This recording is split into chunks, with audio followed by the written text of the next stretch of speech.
Hello అండి. Welcome to my channel A to Z Telugu tips. ఈరోజు మన వీడియోలో సాఫ్ట్‌గా పూరీలు ఎలా తయారు చేసుకోవాలి, ఆయిల్ పీల్చకుండా ఎలా చేయాలనేది తెలుసుకుందాం.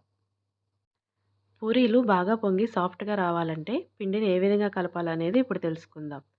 2 కప్పుల గోధుమ పిండికి పావు కప్పు బొంబాయి రవ్వ, కొంచెం సాల్ట్, అలాగే ఒక చిన్న గ్లాస్ పాలల్లో పంచదార ఒక స్పూన్ కలిపి దానిని పిండిలో మిక్స్ చేసుకోవాలి. ఇలా చేయడం వల్ల పూరీలు అనేవి చాలా టేస్ట్‌గా వస్తాయండి. ఈ విధంగా చేస్తే పిండి అనేది కూడా చాలా సాఫ్ట్‌గా ఉంటుంది. కొంచెం కొంచెం వాటర్ పోస్తూ కలుపుతూ ఉండాలి. ఒకేసారి వాటర్ పోయకూడదండి. కొంచెం కొంచెం పోస్తూ ఉంటే పిండి అనేది కలుస్తూ ఉంటుంది. ఈ విధంగా కలుపుతూ ఉంటే పిండి అనేది తొందరగా కలుస్తుంది. ఈ విధంగా కొద్ది కొద్దిగా నీళ్లు పోస్తూ పిండి అనేది ఇలా కలుపుకోవాలండి. పిండి అనేది కొంచెం గట్టిగానే కలుపుకోవాలి. కొంచెం పల్చనైన పూరీలు ఆయిల్‌ని పీల్చేస్తూ ఉంటాయి. ఈ విధంగా పిండి కలుపుకొని పక్కన పెట్టుకొని పూరీ పీట తీసుకొని తర్వాత పిండిలోంచి నిమ్మకాయ అంత సైజ్ పిండిని తీసుకొని దానికి పొడి పిండిని అద్ది చపాతీ పీట మీద ఒత్తాలి.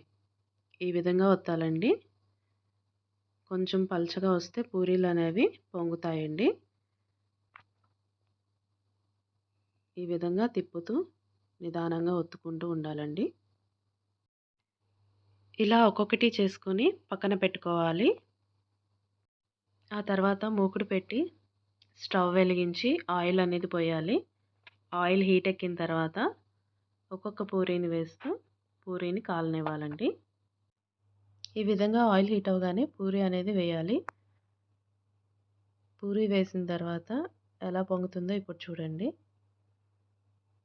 ఈ విధంగా నేను చెప్పిన టిప్స్ కనుక పాటించి పూరీ పిండి అనేది కలిపితే ఈ విధంగా పూరీ అనేది పొంగుతుంది. మీకు కూడా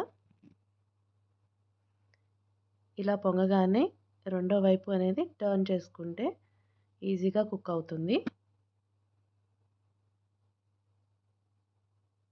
ఈ విధంగా టర్న్ చేసుకోవాలండి. పూరీ అనేది ఎక్కువసేపు కుక్ చేయకూడదు.